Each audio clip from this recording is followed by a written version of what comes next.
Latest ആയിട്ട് ലക്ഷ്മിപ്രിയ ഒരു press meet നടത്തിയിട്ടുണ്ടായിരുന്നു. അൻസിബയ്ക്കെതിരെയാണ് ഈ ഒരു പ്രസ് മീറ്റ് നടത്തിയിട്ടുണ്ടായിരുന്നത്.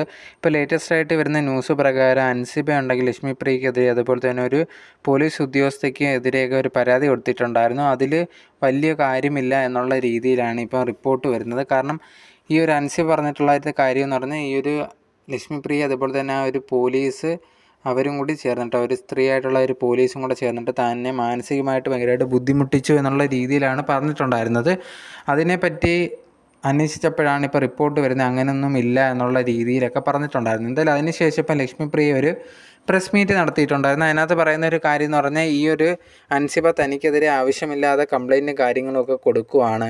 ഇതിൻ്റെ മെയിനായിട്ടുള്ളൊരു കാര്യം എന്ന് പറഞ്ഞാൽ ഈ ഒരു അൻസിബയ്ക്ക് പിന്നിൽ ആരൊക്കെയുണ്ട് അവരെല്ലാം കൂടെ ചേർന്നിട്ട് ഈ അമ്മയിലുള്ള കുറേയധികം പേരുടെ ലൈഫ് വെച്ച് കളിക്കുവാണ് എന്നുള്ള രീതിയിൽ കൂടി അൻസിബ പറയുന്നുണ്ടായിരുന്നു. പിന്നെ ആ ഒരു ഫൈറ്റും കാര്യങ്ങളും ഇപ്പം നടന്നതെല്ലാം ഇത്രയും വലിയ ആക്കേണ്ട കാര്യങ്ങളും ഒന്നും ഇല്ലായിരുന്നു. അതെല്ലാം ആക്കിയത് ഈ അൻസിബയാണ്.